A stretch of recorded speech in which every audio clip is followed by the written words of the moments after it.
Hi, it's Blake Thomas, and today I am pleased to be joined by master hypnotist Jeffrey Stevens. Jeff, welcome. Hello there. How are you doing today? I'm doing great. It's great to have you here. The purpose of our get-together today is to talk about inductions. And the reason we're doing this is Jeff, I know, gets a lot of questions about this. There are a lot of people who are interested in hypnosis or some actual hypnotists who do hypnosis and who maybe struggle with the inductions. And since this is an area in which Jeff has a lot of experience, a lot of expertise, I thought it'd be great to get him in here so that we could talk to him about inductions. So, Jeff, from your standpoint, when somebody is getting ready to hypnotize someone else, they're getting ready to induce hypnosis, I mean, what's most important for them to consider? I'd have to say, if you're talking about before the actual induction, in getting ready, there's establishing a clear context. In some way or another, establishing a clear context where you know what's about to happen. They know that you're about to do hypnosis, because then it puts everyone in the frame to create the greatest level of flow, I guess is a good way of putting it. Okay, so the context, and I know that in the Jeffrey Stevens hypnosis workshop, the video and in the live sessions, I know that the idea of the context and the intent is very important. That's something that you covered extensively in that program. And so once the context is set, once the intent is set, and we get down to the actual induction, I mean, from your standpoint, what does the induction actually do? What does it accomplish? The induction, as I see it anyway, the primary point of the induction is that it creates a reference for the subconscious mind to know when to transition into a dominant position, if that makes sense. Okay. Because when I'm doing hypnosis, I want to be dealing with that person's subconscious. So by doing an induction, I give their subconscious a cue that it's time to step forward and be the one that I'm working with. Okay. If that makes sense. All right. So that's the first thing that sort of tells the subconscious that we're about to do something funky here. Is that it? Pretty much, yeah. That's a good way to put it. Okay. Now, you teach and you have demonstrated on a number of occasions a lot of different inductions. Do you recommend that people use lots of different inductions, or maybe get one or two that they're good at? Or what's your recommendation there? Well, generally I recommend that, especially to new hypnotists, that they try out a number of different ones until they find what will become basically their stock and trade. Most hypnotists, at least in my experience, will find that they come down to just a few, maybe 2 or 3 inductions that are their core inductions. Not that they don't have the others to show people from time to time, or in some rare event decide to do something flashy or whatever, but they have their 2 or 3 main inductions that they can always go to, so that they don't have to focus attention on the induction. They can just do the job. All right. And so what are some of your favorites? What are the ones that you tend to use a lot in whenever you're doing hypnosis with a client? My 2 primary inductions are the 8-word induction and doing basically an Elman eye lock, modified version of that. Okay. In that order generally? That's usually, I almost always begin with the 8-word induction because it's very, very quick. Now, this is for the initial induction. Obviously, for reinductions, I use something different. But to start with, I typically go straight to the 8-word induction because it contains all the right elements to really get their focus, to really get them moving in the right direction. And then it has that nice little jolt at the end, as it's usually called a shock, so that they drop right into a good state that I can work with. And in the hypnosis workshop, you teach the 8-word induction. You explain to people how to do it. Obviously, you tell them what the 8 words are and how to use them in context with your entire 10-step protocol for getting rapid positive change in people. But the 8-word in and of itself, when you lead with something like that, people who are familiar with the 8-word induction, for some people, it's a little scary as the hypnotist because you're creating this shock. You're essentially telling someone to sleep. And the concern is, with most people, what if I say sleep and they don't sleep? Then I move right into my next induction. I mean, my it happens to me even from time to time, not frequently, but it does happen. And when it does, I look at them and go, okay, good. That's exactly what I needed to know. So now let's do this. And then I move right into an Elm and I lock, Mm-hmm. which typically, though, it doesn't fail because the setup for the induction is usually pretty clear and locks things down for me. Okay. What would you say is the best way for someone who either does hypnosis or who is learning to do hypnosis, who really wants to get these techniques down? They really want to learn how to do an induction. What's the best way to learn how to do it? Well, first of all, have someone who really knows it show it to you specifically, and if somebody who really uses that induction a lot, when you go to find someone to teach you something, you want them to teach you what they do because that's what they're good at. Mm-hmm. So you find someone who can show it to you, who uses it and has great success with it, and then you get them to, explain to you what they're doing and so forth. And then after that, just do it. Just get up and do it. I mean, in my case, I like to have the students in my class begin by doing the first induction I teach is the 8-word, and it's because I have such good success with it. I use it when I'm doing street work. I use it in the office. I use it wherever I go is almost always my first induction. So I have my students do it, and then I have them do it with different people in the class so that they also get the factor that it doesn't always look the same. It doesn't always act the same because let's face it, every human being is different. So Right. the way they move, the way they look, the way they act when it happens, it changes. But once you have just a little bit of experience with several different people, then you can see how it's different. You can see how it looks, and it makes it really simple to move right into it. That's true. I mean, the way that people respond can influence not just the way the person experiences hypnosis, but can also influence the hypnotist's idea of what the hypnotee is experiencing. For example, some people, when you say sleep, their head drops down and you can see they're right there. Other people, sometimes they just start a bit. Their eyes might close and they're just sort of half in and half out, at which point I notice you move right then into the deepeners. Yes. One thing about, I don't care what induction you're doing, the first word out of your mouth after the word sleep should always be deeper. Okay? The idea is at that moment, you said sleep, they followed the instruction. And as you mentioned, some people, the only thing that happens is their eyes closed. Maybe there's a slight little startle reaction. Other people, the head drops down, the eyes close, and it looks more full. And other people, you practically have to catch them on their way out of the seat because they're falling. Right. But however it is, you catch that motion, you see it happen. They're looking at that instant for what's next. They need to know where to go. They are completely open to whatever suggestion you give. And since the whole idea is to achieve that level of focus to where you can work with them and do whatever it is you want to do, you need to move them in the right direction immediately. And if you begin with deeper, deeper, deeper, deeper, deeper, it shifts them into a flow.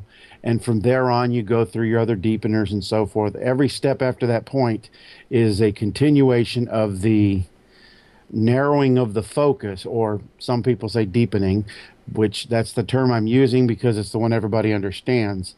I actually view it more as intensification and narrowing of focus. I want their focus down to the point where the only thing they have is me, my instructions, and what I'm telling them. Mm-hmm.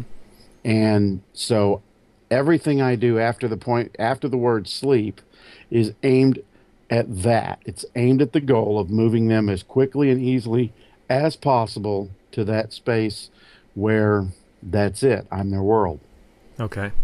So from the standpoint of, and we're pretty much just talking inductions in this particular interview, we'll get into some other aspects of it in future interviews, but from the standpoint of the inductions, what are the primary problems that hypnotists and budding hypnotists have? What are the main issues that they tend to run into when it comes to inducing someone? Okay, well, it depends actually on the setup and on the induction. From the standpoint of the induction, the number one thing that I have seen that prevents an induction from working is that when the hypnotist says sleep, he simply he would be just as surprised as the subject if it actually worked. Okay. He needs to know that when he says it, it's an instruction that will be obeyed. When he says sleep, they're going to sleep. Obviously, no, we're not talking about real sleep, but you understand what I'm saying. Right. And the point being that they, for instance, in a recent class, in fact, just this past weekend, the young lady in the class, she was having a little bit of trouble right at the beginning, but only at the very beginning. She was, I mean, she'd say sleep, and it was like, sleep. Like it was a question. Yeah. Or even when I told her it's not a question, you're giving an instruction, it was sleep. And she was doing it with as the eight word in the eight word with a hand drop. Mm-hmm. So the hand gesture was rapid, the voice tonality was very slow.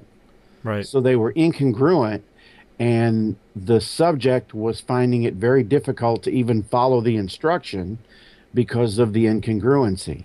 Mm-hmm. Congruency is such a key factor. If you're going to do a startle or a shock induction of any kind, any rapid induction that involves startling the subject, whether it's a hand drop or whatever, needs to have a command just as sharp to match the gesture. So when the hand drops, it's sleep, so that the two are timed to be both rapid events, because that's how it gets followed. When there's incongruency between the tonality and the gesture, the success is not very likely. All right, so the congruity obviously is important. The intent is important. The context, the fact that that's all set up is important.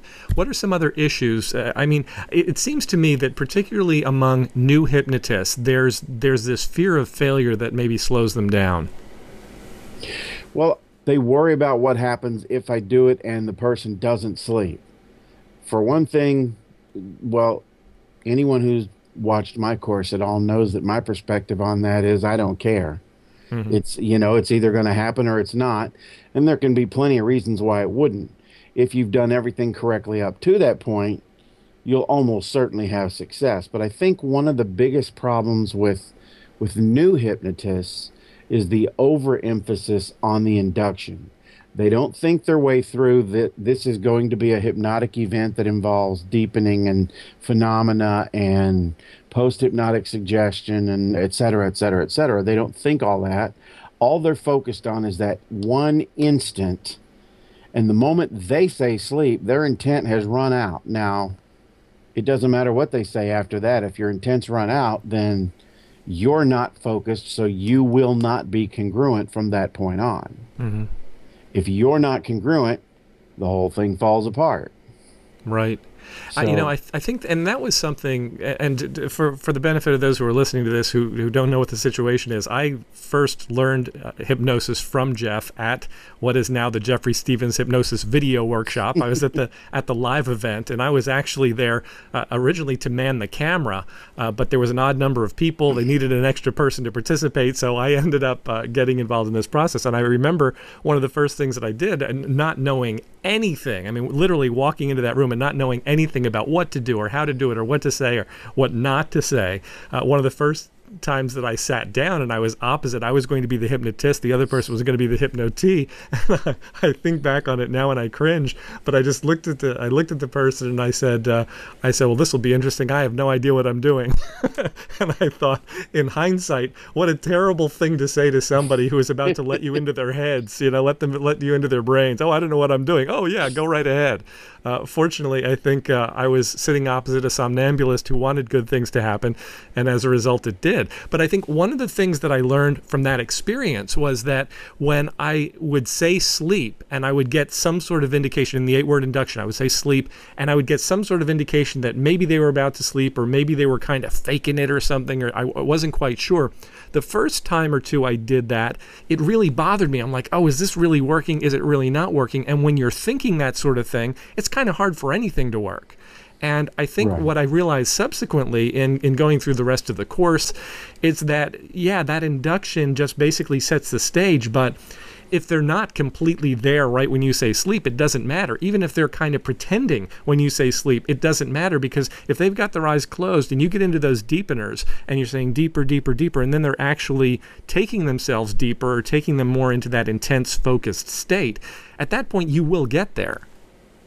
Yes, it's not original to me, but what I like to say is a person can only pretend hypnosis for so long without actually going in. If that person goes with the flow and follows your instructions, just, I mean, you say sleep, they just say, okay, what the heck? The head drops down, the eyes close, and then you start your deepeners and you keep giving a good flow of instruction.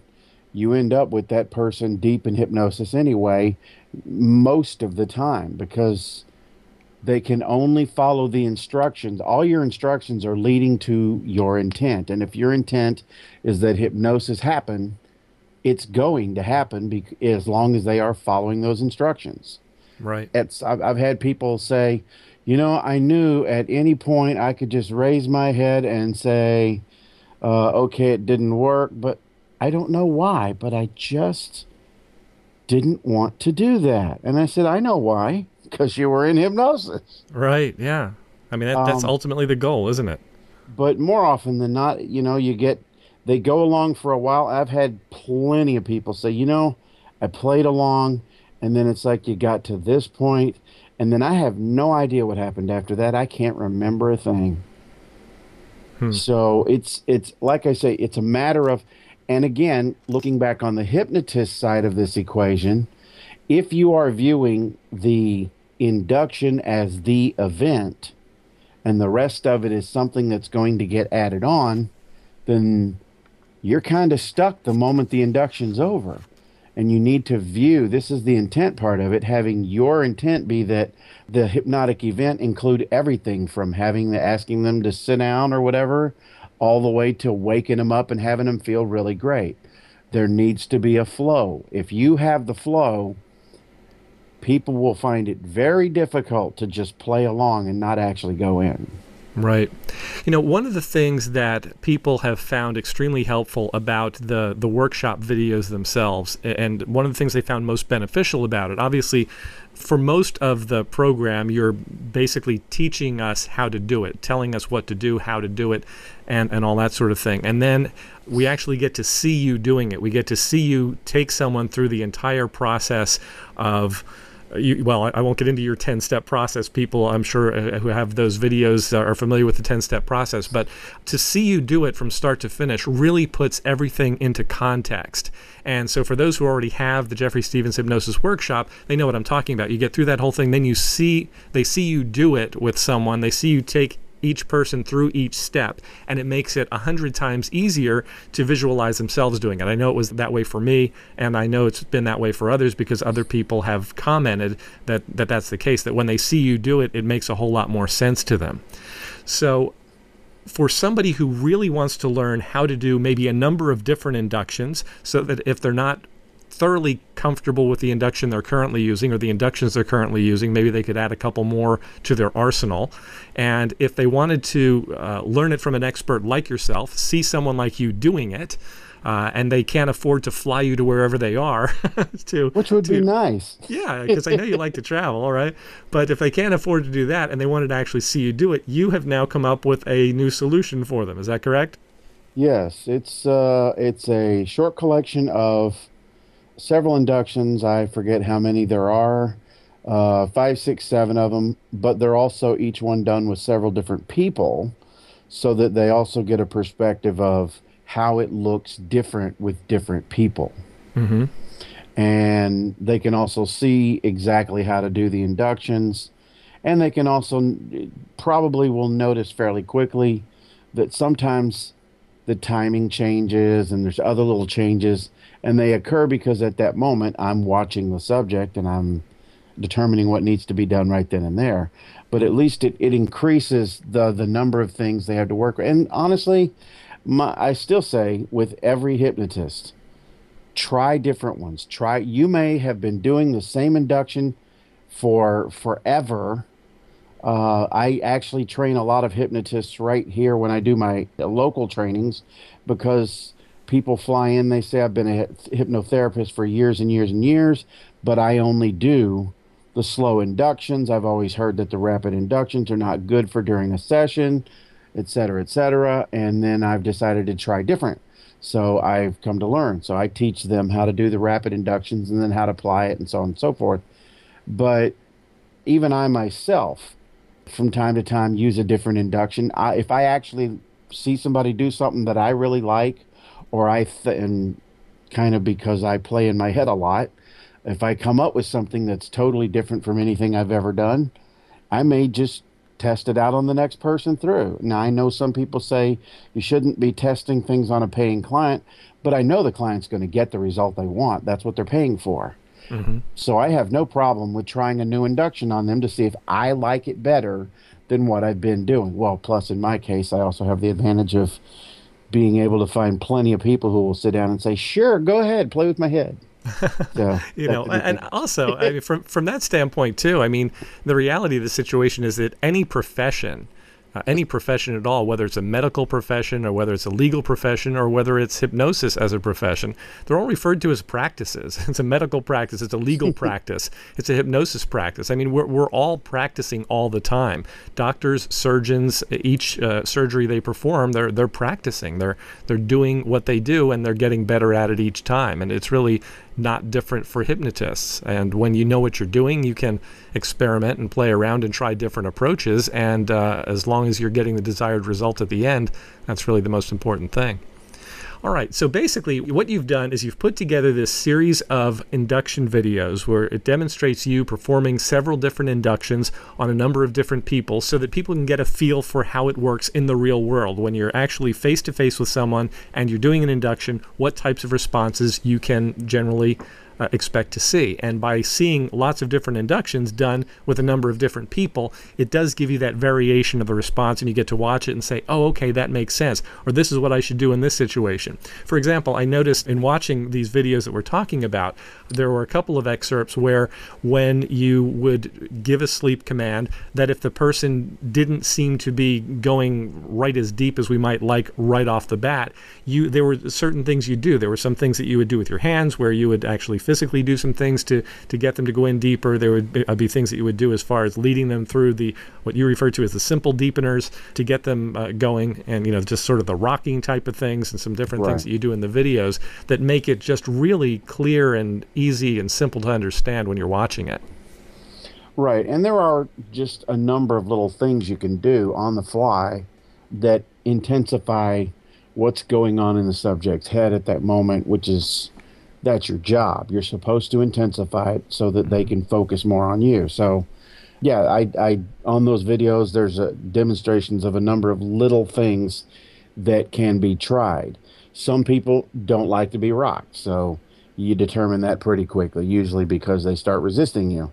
Other people absolutely adore it, and in a class not too long ago, I pulled my hand away from an older lady that I was practicing on, and she was there for my class, and when I was rocking her gently, and when I took my hand away, even with her eyes closed, she knew right where my hand was, reached up, put it back on her shoulder, and started rocking herself with my hand.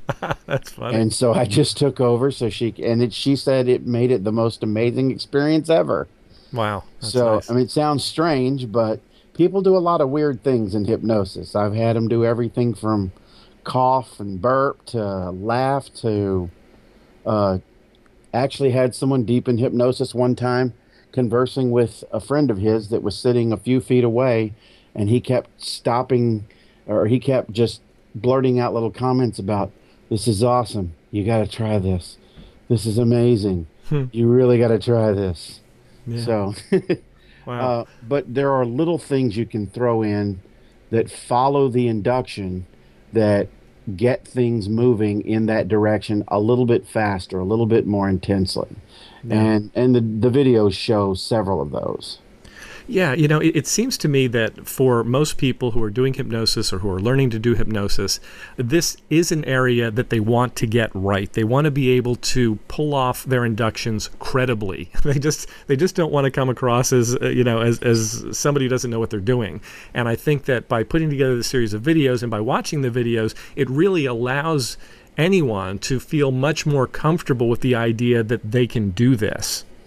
Right. And I think watching someone else do it several different ways and with different people, it allows you to get it in it allows you, because it's one thing, well, as you know, and I stress it at every training, is you need to be doing this in your head. You need to hypnotize your pillow 1,000 times. Hmm. And if you see it happen repeatedly and with different people, you can kind of imagine yourself doing it. Well, the more times you imagine yourself doing it, the more your subconscious mind treats that as actual experience, and the more actual experience, the easier overall to do just about anything. Right. Yeah. So by seeing it done to different people a number of times, you get an internal feeling that it's a part of you, that's something you can use, and something, it's almost as though you've done it once you imagine your way through it. It makes it easier to imagine your way through it. Right. Okay, so now what I'd like to do is for the people who are listening to this, who would maybe like to participate in this and get involved and learn how to do inductions better, particularly the quick inductions, the fast inductions, to be able to learn how to do those more effectively and to be able to do them more consistently, and who want to get their hands on this video, we're going to allow you to do that. And I'll tell you how we're going to do that in just a moment. But I want you to understand kind of the way this is going to work, because the videos themselves are basically, it's shots of Jeff doing inductions on a number of different people. So it may be 2 or 3 versions of one induction, followed by 2 or 3 versions of another induction, followed by 2 or 3 versions of another induction, so that you can get an idea of what it looks like with Jeff doing inductions on different people. This will allow you to sort of internalize it for yourself, see how it's done, and feel more comfortable and confident in your ability to do it. What I was thinking is that for the first people who decide to get on board with this, if it's okay with you, Jeff, maybe what I'd like to do is to schedule a teleconference where after people have gone through this stuff, when they're going through it, if they have questions, they can jot down their questions, they can bring it to a teleconference, and then you can address those questions so that the people can really put that into practice better and have a real clear idea of what they're doing. I would be very happy to do that. I probably should have asked you that before we got onto this call here today. It's okay. You just keep on surprising me. So I know that you're normally agreeable, because I've known Jeff for a while now, and I know that this is really his passion, is helping people to really internalize it and really be able to do it well. So if you would have said no, I would have just had to cut that whole section of audio out. But I'm glad you said yes. So that's great, because I think what it'll do is it'll really add value, and then maybe what we can do is because the plan is ultimately to charge quite a bit more for this, and as we add value to it, that that certainly becomes much more justified. So what I'm thinking is that the plan originally was to charge $97 just for the induction videos, but for the people who get on board before we do these calls, I'm thinking what we do is we offer it to them for $47. Okay, so basically like the equivalent of half price. They can get it, they can watch it, and then they can actually become part of the process by participating in the teleconference, or maybe we'll do more than one if you're open to that. But we'll do a teleconference or two and get the questions answered and really flesh things out so that people can get really good at induction. Because I think from a confidence and a competence standpoint, I think it's really important. You tend to do things that you feel you're good at, and when there's something that's holding you back, it's not always great. So I think this will really help people to get into that mindset and be able to do it as effectively as possible. I am willing to do 2, maybe even 3 if people want it or need it. So I think just getting it out there and getting people the opportunity, you kind of hit on a very sensitive spot with me. To me, I love hypnosis, and I love to watch people learn it. When I didn't used to enjoy the idea before I started teaching, I wasn't really into the whole idea, but then actually watching people learn it and seeing them grow, and all of that has meant so much to me, because it's exciting for me. It's people go out there and they do this, and I'm big on public awareness of hypnosis. So I get a kick out of it. I get excited by it. So any opportunity to help people really master this is a big thing for me, and I enjoy it. Yeah, your enthusiasm is contagious.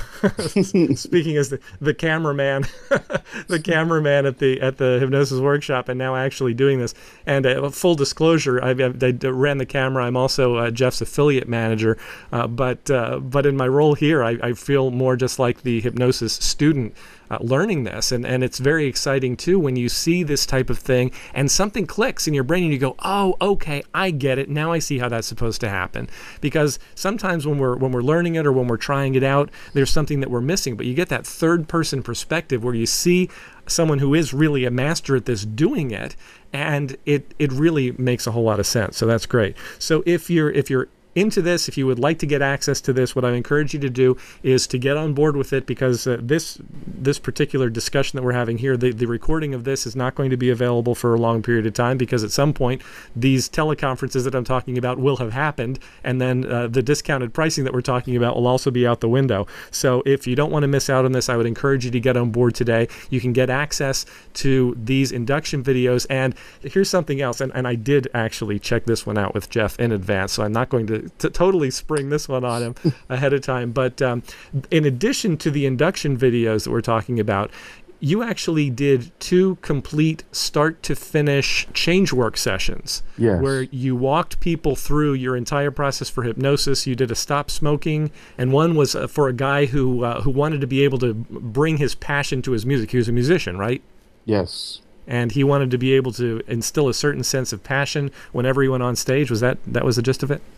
That plus the very fact that night they had a gig, so he was trying to get pumped up for it, and because he actually played in 2 bands, he was not quite as pumped up as he should have been, and he really wanted that passion that he had with the one band to carry over with the other band, because they were 2 different styles of music. Okay, and so in that session, you gave him a trigger so that whenever he wanted to feel that sense of passion, he was able to set off that trigger, and that would do it for him. Yes. Okay, and so these are 2 complete start-to-finish change work sessions that, for those who get on board now, we're going to actually include that in the package so you can see Jeff doing his thing from complete start to complete finish. And in the interest of full disclosure, I'll tell you that one of the reasons I want to do this is that I hope it will encourage you to get the complete Jeffrey Stevens Hypnosis video workshop, which explains Jeff's entire 10-step process for creating rapid positive change in people. If you don't already have that, I think it is simply the most direct, complete, effective way of learning how to do hypnosis start to finish that I've ever been exposed to. And you can get that at www.hypnosis-mentor.com. You can actually register there to get the series of emails that outline Jeff's 10-step process, and it'll also give you access to the links where you can actually access and purchase the complete program. But if you'd like to get started with just the induction videos, there should be a button underneath this screen, and if you click on that button, you can now access these induction videos along with the 2 complete change work sessions, and you can get all that for just $47. So if that makes sense to you, go ahead and do it. If it doesn't make sense to you, well, then this just isn't for you, because honestly, for $47 to be able to learn this from Jeff and to be able to participate in a teleconference or 2 or maybe 3, I'm thinking 3, then for $47, how can you possibly go wrong with this? So anyway, click the button, order up, and I will look forward to talking with you on the teleconferences. And of course, everything that we offer is backed by a 60-day, no questions asked, money-back guarantee. So I can't imagine that anyone who actually applies this would want to return it. But I'll tell you what, if that's you, if you don't think you're going to do it, don't buy it to begin with. Honestly, save your money. If focused on this, if you really want to make it happen in your life and you really want to get good at this, I would encourage you to get on board, get the induction videos. If from there you want to then get the complete course, that's okay too. Or if you want to get the whole complete course right up front, that's fine as well. So whatever option is fine. Either way, you're protected. But what I would say is if you're serious about it, get on board. If you're not, honestly, save your money. Okay, so those of you who are familiar with Jeff, I mean, you know that he's the real deal. There are some people who are very smooth and very polished, and it's all about them. One of the things that I really appreciate about Jeff is that it's about his students, and he really just gives to the point of getting his students what they need to get out of it. And I really appreciate that as a student of Jeff's, and I know that a lot of the other people who have been through your material feel the same way. So thank you, Jeff. Appreciate that. You are quite welcome. Anything I can do to help. All right, so you know you want it at this point. Click the button and we'll see you on the other side. Jeff, thank you so much. I appreciate your being here with us. Glad to be here, and I appreciate the opportunity. Great. We'll talk to you on the teleconferences. Excellent. Bye-bye.